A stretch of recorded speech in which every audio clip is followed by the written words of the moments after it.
Hello everybody, I am Neil Duffy.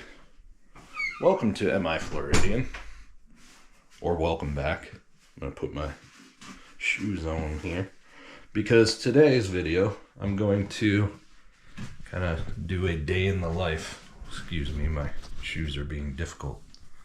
I haven't done a homestead / farm update in quite a while, so I figured I'd do one today. We just got a couple of daily chores that we've got to do, and I guess I'll just update you on the happenings, for lack of better terms. Just a couple of things real quick, since you'll see me. Oh, cool. I think I just stepped on them. Look at them guys. They're going crazy. Where are you guys going? Let's find out. They're going over here. Wait, oh, there's a hole right there. Are they moving shop? I don't know. Let's see. Looks like they're going in right by my electrical cord. And they are moving brood. Huh. Anyhow, I just saw that as I was walking out here. Lots of cool stuff has happened around here, but just wanted to explain that I've been in my convention season. For those of you who don't know what I do, I guess full-time, I'm a big nerd. I play Dungeons and Dragons and board games and Warhammer 40,000, and I have been traveling around the world teaching at conventions. I'm a professional painter, miniature painter, so the yard is dirty. I haven't really been able to keep up since I've been on the road pretty much at least 1 or 2 weeks a month since March. It is now early September. I've got 3 more conventions coming up, and then I'm done for the season, my off season. But please excuse the mess in the yard. We are chipping away at it. And the camper behind me, my in-laws were just in town from Michigan. So anyway, my wife is out here getting ready to start chore 1. We've got to check on the rabbits. This is kind of what we normally do every day. I just upgraded. So the poop chute is dirty. We've got to clean that today. But I just upgraded the poop collection system. You see that kind of grading down there? Because this is how we were doing it before. Gross, right? It's still good for fertilizer, but it's still gross. So we've got our 4 breeders here. We'll probably end up breeding today. I don't know if that's kosher to show on YouTube or not, but our old breeder here, Reese, she's a Tamic composite, and we've had some problems with her breeding in the past. Surprisingly enough, this is the only daughter she's ever thrown that we've kept, well, that lived. Is she named? Sam. Sam? Mm-hmm. So Reese, as in Reese's Pieces or Reese's Peanut Butter Cup, because she's brown and light tan. And then Sam, because Supernatural, but it's not a boy. My wife's a big Supernatural fan. And then we've got these ones, I always forget their names. Dean. This is Dean. Mm-hmm. That is our pure Tamic buck. And then Meg, who was a girl. Right, Meggie? You were a girl. Until we put Sam in, or Dean in with Meg, and noticed Meg had balls. So Meg is now Megalodon. And maybe we'll breed him today. I don't know. But anyway, we've basically, we're coming into our fall season where we're going to have to clean all the cages and do everything we need to do. But we just check in on their food. We check their water pretty much multiple times a day when we come out here, and just make sure that they're good to go. The other day, Annie said she found a rat in this guy's food, so I've got to figure out a solution. I thought, you know, having him up on the pinfish traps was okay. For those of you who are going to freak out, this is double layered 5mm plastic. It's not leaking down on him. He's not having any issues. Just in case, we did put some plastic lids on top just to make sure. But yeah, we check, make sure everybody's food is full, make sure that they have hay, and then we go about our day. And we'll come over and we'll clean all this up because we got some choring to do. And then we drag the hose over across the yard here. Here's one of our newest additions that y'all haven't seen. These are our two little call ducks. Hi guys, come here. We got Donald and Daisy. Hi guys. And they are very vocal. They're kind of skittish. They don't like to be touched too much, but when we go in there and fill up their water, we'll show you some of the fun cuteness. Our flock here, our chickens, they are what, coming up on almost 2 years. It'll be 2 years in March, some of them. That's Peter Parker, one of our big roosters. He's got an attitude problem. Nick Fury over there. In fact, here, I'll just go in. What do you want? I'll get you some greens. Go back inside. I'll get you some greens. Go back inside. Alright, so we got Nick. Who's Nick Fury. That's our pure Chimani. We lost our Chimani girl. We did lose a barred rock the other day. But these are our girls. Some of them have a little bit of a bareback issue. I feel dumb putting those little doilies on their backs like some people do. If you do, that's cool, that's your thing. I don't get it. We are working on a secondary pen over there. You can see the green posts. We're gonna split off Nick Fury, the Chimani, and our two leghorns. We've got Emma Frost and Gwen over there. Those three will go into that pen. Mama's gonna bring in the feed. So for feed, we normally do just scratch grains and pelletized chicken feed with paprika to help with their egg color, and it's also a good pest deterrent. So we'll give them 2 or 3 scoops a day. They usually, as you can see, they throw it everywhere, so they can pick it up all day long. But yeah, this is the coop. We are working. I gotta watch my back because sometimes Pete will come up and spur me. We are working on the pasture out there, which I'll talk about shortly. Your girl's with you. Oh, hey, honey. This is my MJ. Come here. She's like, no, you're putting me on camera. Move the logs so I can eat the bugs. Here you go, honey. Here. There's no bugs today. They like it when you move the logs so that they can pick up any bugs crawling around. You gonna get them? You gonna get them? If you stop shoving the camera in my face, I will. But anyway, we keep grit over here, which I gotta clean that one out. We keep oyster shell over here for calcium. Hey, sweet butt. We just kind of come in and check on everybody and make sure everything's good. Watch out for Nick there. He's fine. They don't ever try to attack me. Pete! You tell him. Anyway, I'm coming out. We'll finish up with the birds here, and then I'll show you guys some more stuff. But that's kind of the start. So we got other things to do, and I'll get back with you. All right, in the smelly duck pit. Here's our little girl.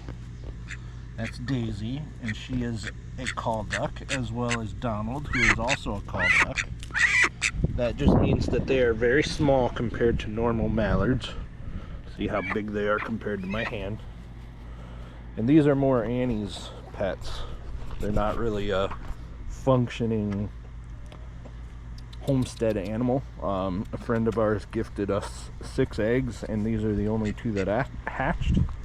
So they are technically brother and sister. We will Or half brother, half sister. half brother, half sister, whatever. But we will eventually probably add another female or two. But they're exactly what I want. I always wanted mallards, being a big duck hunter. So having her as a blonde hen and then him as a regular hen. I know call ducks have fawn. fancy names. I couldn't give two craps about their stupid little She's a boutique blue names. fawn and he's a gray. Sure. He's a mallard drake and she's a blonde hen. That's how I see it.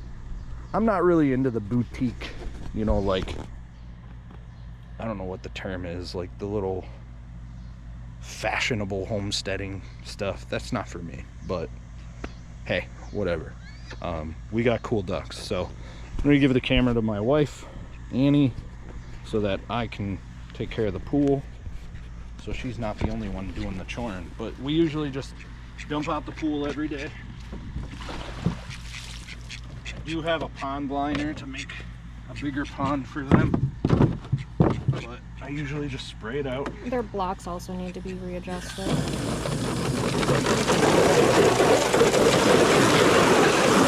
Riveting. And then put it back as flat as I can. This one needs to be moved. Put it back the best I can, and then just fill it up. The best part is when I start filling it up, Daisy loves to play with the water.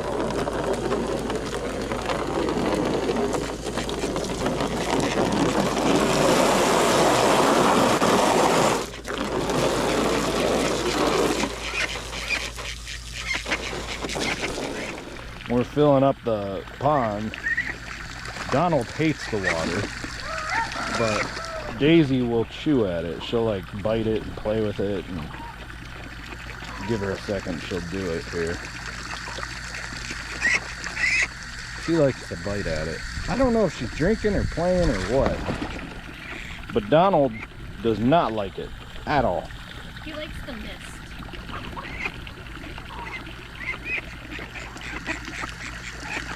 You want to grab their water and we can change out the water too.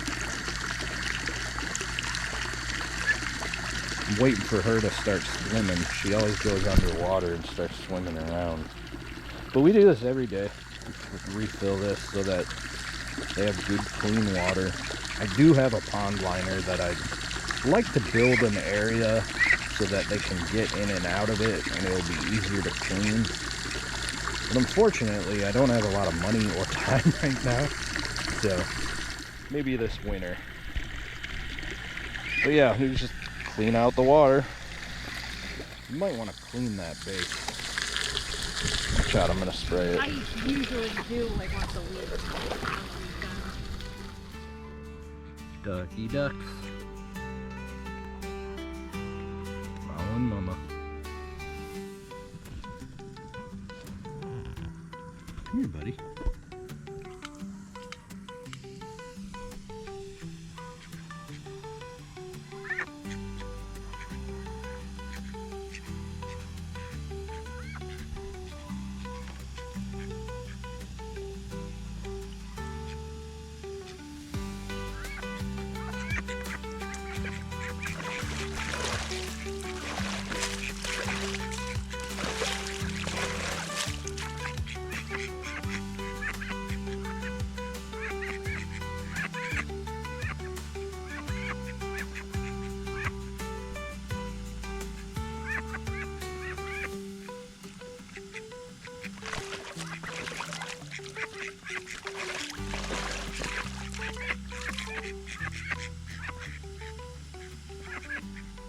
Alright, so like I mentioned, over there by the peach tree, we've got this pen that we're building here.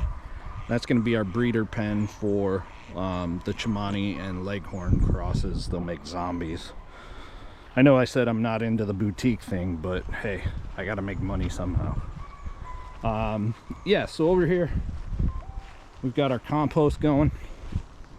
I'm sorry about my phone going off. I'm going to mute it. So this is the chicken and quail compost, and as of yesterday I decided to start a new one and let that one season. It's been there for over a year. I just want to let all the goodies do their thing. So we're starting a new one here.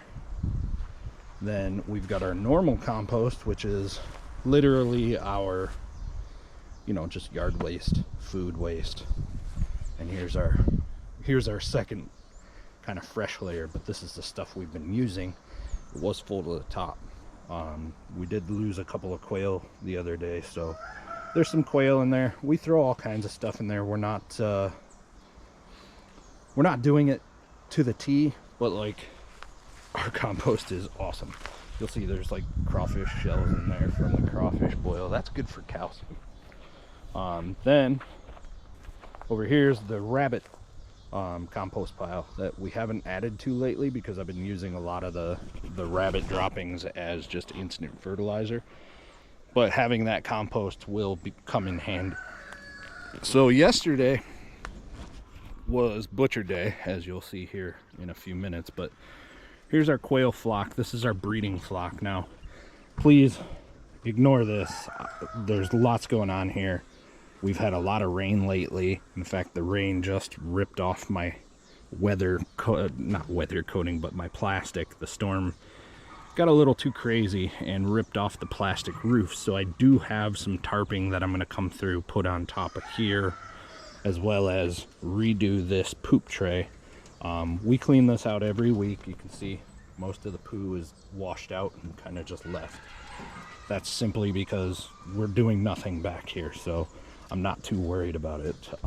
We did, like I said, call out to our grow outs. This is our breeder flock, and I usually change their sand once a week, which will be probably tomorrow or Thursday. I usually knock first. That like kind of lets them know that I'm coming in. Excuse me, sweetie. There are a couple in here that we've got to band, the ones that we took from our grow outs. But you can see we get plenty of eggs from them. Let me help you. You're okay. She's like, no. Here you go. There you go. Bye-bye. What do we got? Just from overnight, we got 6 eggs. And we'll come back with them, collect them here in a little bit. But, oh, 7 eggs. There's one hiding over here. But yeah, those are our breeding flock back there. That's our breeding flock, and we breed them for food. Maybe I'll do a video on it one day, but these are Coturnix quail. And they're jumbo Coturnix quail, and we try to breed out for size. Now, you'll see some of them are kind of big. I guess I can open this. They're pretty chill. They won't leave. And if they do, they're easy to catch. We don't care so much about color as size. So you'll see there's a couple in here like this one that don't have leg bands. The greens are the roosters. Oh, here's another egg. That's a tiny egg. The green ones are roosters, the white ones are hens.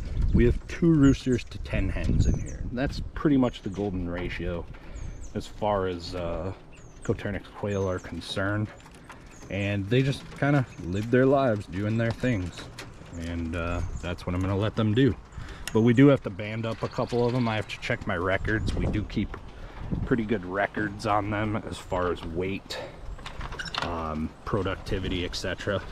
I'm a weird person like that. I want to know what I'm producing and if it's efficient. So, but that's our Coturnix quail setup. I kind of made this cool little water system that probably needs some water. Yeah, it's getting low. But you'll see the plastic back there got ripped off in the storm this past week. So I had to come through and put some tarps on there so that they've got cover, as well as fix this poop tray that has seen better days. But yeah, our grow out area, apparently there's an egg in there. Our grow out area is pretty basic because we don't really need much for this. We're just growing out. It takes 8 weeks from hatch to butcher. So when we harvest it, not much. They're super efficient. That's my fish hydrolysate. I don't know how to properly say it, but Maybe I'll do another video on that one day. Some killer fertilizer for sure.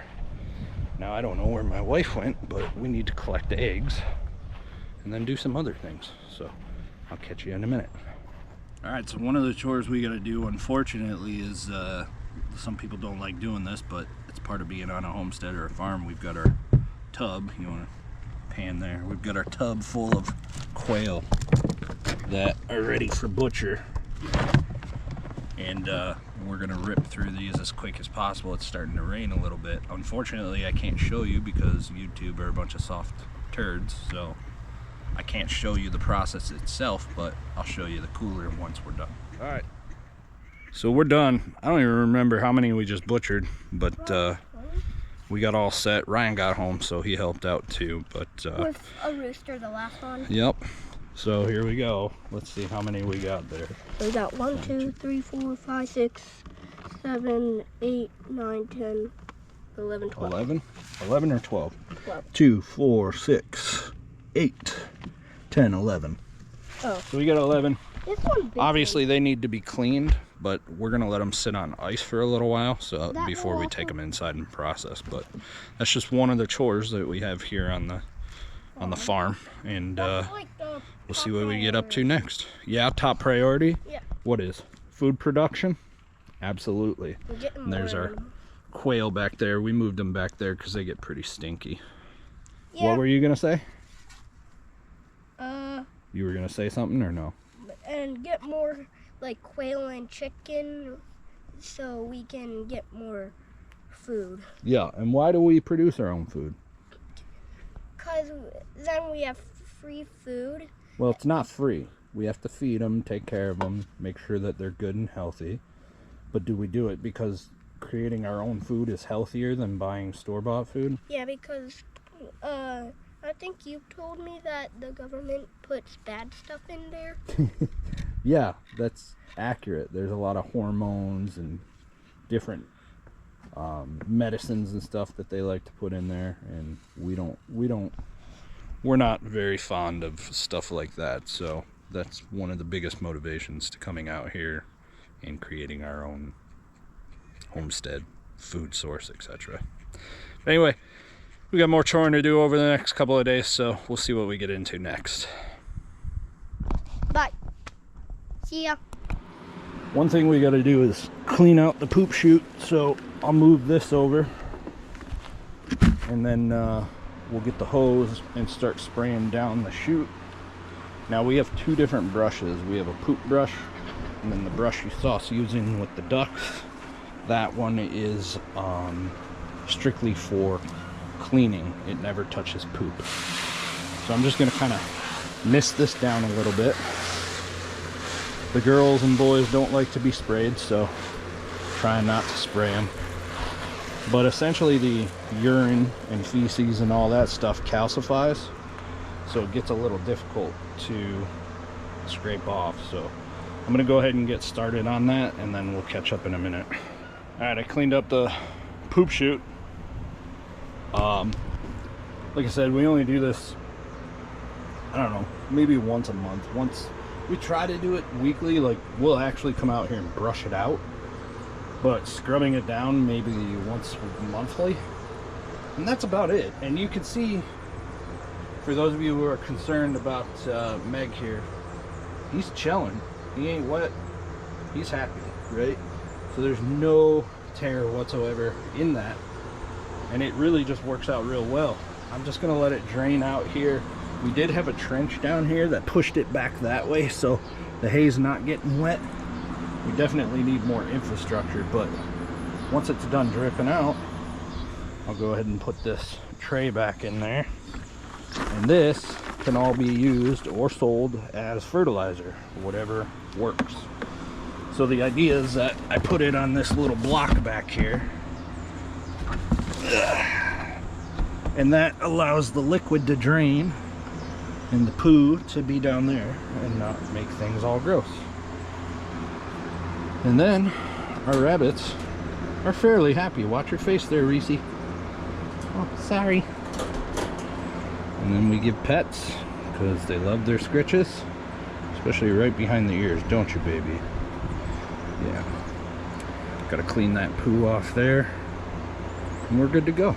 Everybody's good. That is our general everyday routine here on the homestead. We keep it simple. We're slowly trying to expand. We were putting too many of our eggs into one basket. No, that's a lie. We're putting all of our eggs into different baskets. That's what I was trying to say. Trying to hyper focus on way too many projects, if you will. But we've been kind of, I guess the word, I just had a dragonfly land on my hand. I guess the word is concede a little bit, and focus. Focus is the big thing. So because of our focus, we've found success, and that's huge. You know, the first year we were super excited. We got the homestead, yay. We're gonna do all this stuff. And, you know, we had so many projects, they all fell apart. Well, this is kind of my pride and joy, and it may seem silly to some people, but take a look around. All I live on is sand. That's it. Sand, right? So this stupid little banana plant here is my, I guess, success story, my pride and joy. Because I stopped trying to do multiple things and I started focusing on individual projects, I lost this tree last year.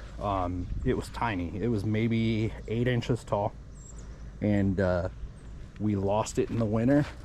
Somehow magically the root ball didn't get killed off by the frost, and as of a month and a half ago, 2 months ago, it was still only about 6 inches tall. The leaves were tiny. Well, I focused, I researched, and I started really working on proper fertilizing and managing the soil. And you can't see it, but we took a lot of the moldy old hay from the rabbits that we're not able to feed them and started piling it up around our palm tree, our banana tree, and really focusing on it. And oddly enough, like I learned, I can't remember the YouTuber's name, but if I can find it, I'll post it somewhere on the screen or whatever. Oddly enough, one of the best fertilizers I've learned from my research is peeing on your banana plants. So having a 7-year-old boy and telling him, hey, you can pee on the banana plant, that kid would run outside and pee on that plant anytime he had to pee. It was such a novelty to him. So that, rabbit poo, fish hydrolysate, 10-10-10 fertilizer, and just compost, piles of compost. I've gotten it to where it is now. It's probably about 3.5 feet tall, and it's thriving, as you saw. Same thing with the palm tree. When we moved to Florida, our quintessential thing was like, we have to have a palm tree on the property. Well, you would think buying 2.5 acres of Florida land, you would have a palm tree on it. Not one palm tree. Plenty of palmettos, right? But not one palm tree. So we planted a palm tree last year. We lost it in the frost this past winter. I did bring back a couple of coconut trees, but we're in 9B, zone 9B. And coconut trees are hard to get to establish here, so I'm not admitting defeat, but I'm gonna put that off for another day. So that queen palm we bought at not Sam's Club, not Lowe's, Home Depot, and it was no bigger than that cactus trellis there, and you can see it now. See how big it is. So that's huge. And then another project that I kind of conceded a little was the garden, which is where I'm standing right now. And a lot of you are probably freaking out right now going, what the heck? The garden is the quintessential homestead thing. You're right. You're 100% right. What I mean is I conceded to the size. My beds are all basically recycled scrap. So my folks live in the villages of Florida, and somebody tore out their patio, and so I grabbed all of that wood. They put it to the curb. I literally filled my car to the brim with my family in it. Like, we're all driving home from the villages an hour and 20 minutes, and we've got planks across our laps. So you can see this was my herb garden. I pulled it all out. The tomato garden, which got annihilated by some crazy bugs. I can't remember what the hell they were, but we did have some great tomatoes this year until those bugs came around, which I don't know if they're here anymore. Maybe I can put a picture in them and y'all can give me your tips and tricks. But the tomatoes were good. Got those from MI Gardener. But then I started building this monstrosity, and I realized, holy crap, it's way too big. So I've still got material for it, and I'm going to create, well, my camera battery died, so what I was saying is I've still got material for more of these, but what I'm going to do is I'm going to reduce the size by half. These are 2 foot tall. I'm going to go 1 foot tall. That'll be a hell of a lot easier to manage, plus filling them will not be such a pain. I've got to fill this at least 3/4 full with brush, which I don't have a lack of. There's a pile over there meant for in here. I fell a tree here. I'll probably end up using some of it in here, but I've got to fill those things, so it gets pricey when you don't have topsoil. I had these little peppers in solo cups, and I figured, you know what, the broccoli's done, so I'm going to plant them here. We'll see what happens. As far as this goes, I'm hoping to maybe plant corn in it here in a month, if not garlic. We'll find out. We'll see. I just ordered my garlic seeds. Well, my garlic, what are they? They're little starts, right? I just ordered those from MI Gardener back home, and the rest of it is pretty much random potted stuff. I got 3 pineapples that they're just store-bought caps that we cut off our pineapples and planted, and they're thriving, and we're keeping them in planters so that this winter we don't lose them when they go into frost mode, or when this area goes into frost mode. Everything you see that's in a pot is able to go inside, because we lost so much last year from frost and it was heartbreaking. So I've got some aloe vera that died off that my parents dug up from their yard. We planted them direct in the soil over here, and I elected to pull them out because they were dying off. They looked way worse than this, but they pretty much all looked like this, right? So this past summer, they have been thriving. Now, for those of you who might be more versed on aloe vera, you can tell me if those are super small pots for them, and I'll repot them, whatever. But they're staying in pots so that I can bring them all inside. I just don't want to lose all of this hard work, you know. It may not seem like much to y'all, but I was 39 when I moved from Michigan. I was just telling my wife today, I was 9 years old when I started my first actual garden in my house in Metro Detroit. My dad said if I wanted a garden, I had to pull up the sod for the area. I'm pretty sure by the time he came home from work, he didn't expect how much grass I pulled up, but they supported it. I had a nice little garden in the yard, and since 9 years old, I'll be 42 in a month, literally. I've always loved gardening, so this stuff means a lot to me, and being on the homestead, I want to make sure that I take care of it, right? So the aloe, of course, is just kind of a little passion project from my parents' house. We've got a couple of desert roses. My wife just likes desert roses, so we repotted those. I have no idea what the heck these are. This really great guy, neighbor, well, he lives kind of far from us, but his name is Doug, just an absolute legend. He invited my family over. We walked through his, I think he only has an acre, but it is thriving, absolutely thriving. It is the most gorgeous food forest, and he gifted us those, so we've been able to keep those going. He gave us some moringa as well, but unfortunately that didn't take.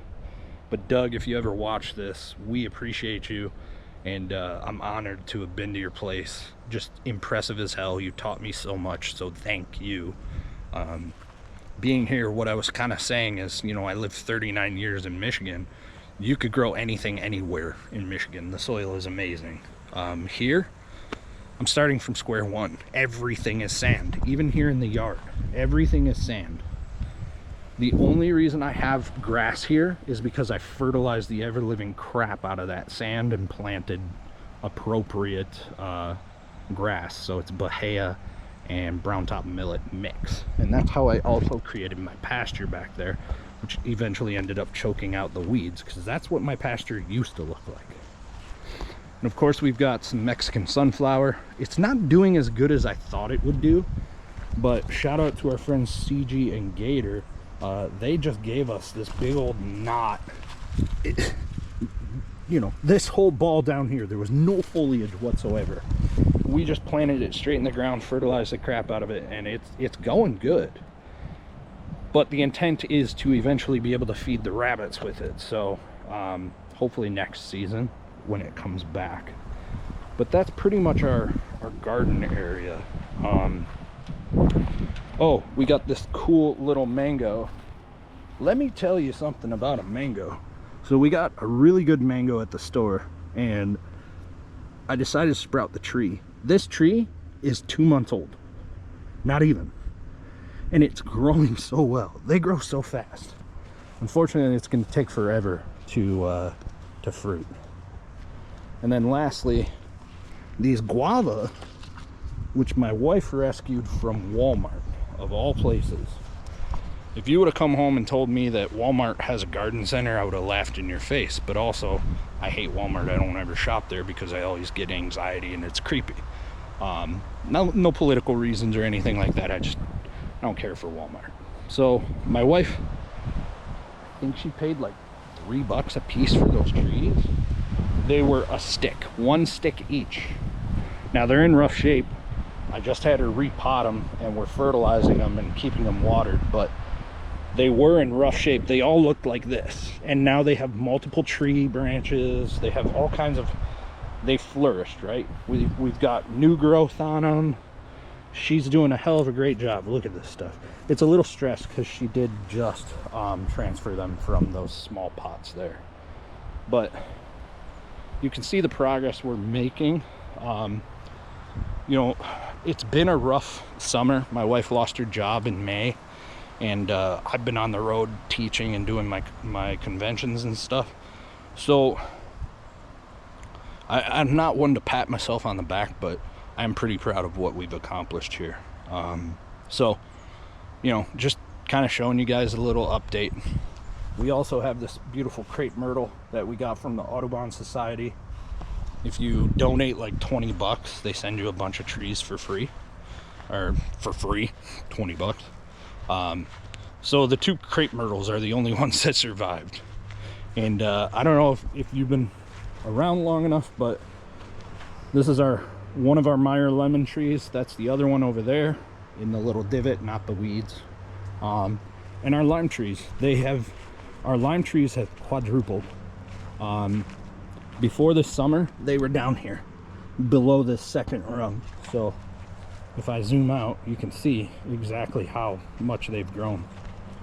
Both of our lemon trees and our lime trees are doing great. These are key limes. They did get the swallow worms or whatever the hell they are, the caterpillars, but despite having those, you can see how much new growth there is. It's absolutely exciting for me. Our grove, orchard, whatever, we've got our what is that? It's a peach tree. We got our peach tree over there that has been growing gangbusters. Unfortunately, I'm on the hunt for squirrels here because we had about 30 peaches on that tree. Obviously, I was gonna call some, but within 2 days, a squirrel ate every one of them. Like, what a jerk. Don't be a jerk, squirrel. So anyway, yeah, that's kind of it for now. The next plan here is, you'll see the pink flag here. We're gonna run a fence straight this way. Well, it'd be to that pole there, not the door, but to that pole. We're gonna take that coop, we're gonna put it over here to the breeding pen. We're gonna run a pasture fence here, and then from here down into the woods. You probably can't see the pink flag and the palmettos right about, you know, and then all the way across to the front corner of our property over there, all the way across the back edge. You'll see that pink flag way back there, and then to the shooting berm and to the coop there. That's going to be our goat pasture.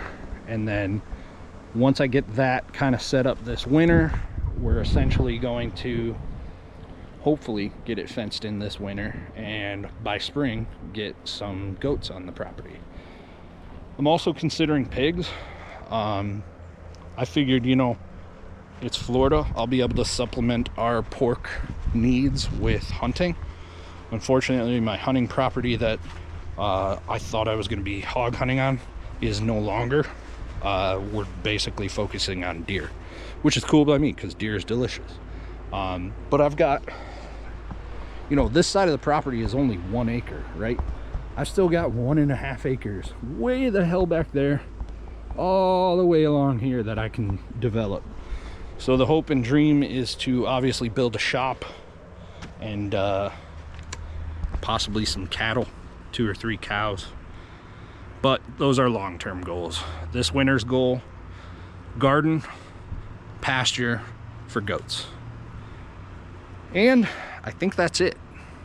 I'm gonna go inside, I'm gonna get a glass of water, I'm gonna wipe up all my sweat, and the kid's about to be home, so I'm probably gonna end up editing this video. Let me know if you guys enjoy this. You know, I figured I'll do this every quarter. We'll just update you on how the farm is, how the homestead is, and our progress. And it's going to be obviously more of a vlog style, since most of my videos have been about hunting and fishing so far, even though this is meant to be a hybrid channel of homesteading, hunting, and fishing.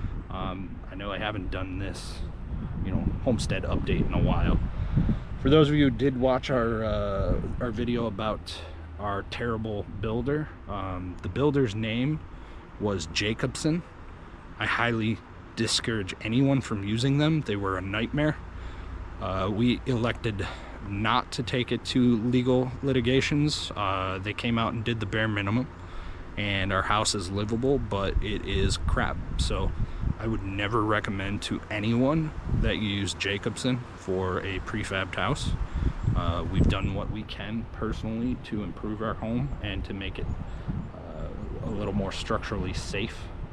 But that video, it's a complete 180, mostly on our part and our hard work. So that's pretty much everything.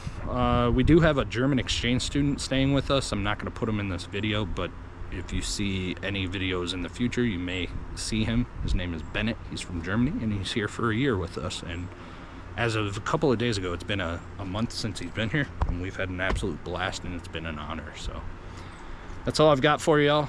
Thank you so much for watching. Leave a comment down below, positive comments, of course.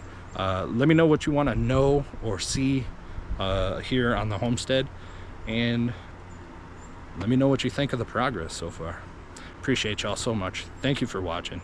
Hit that subscribe button, and I'll see you on the next one.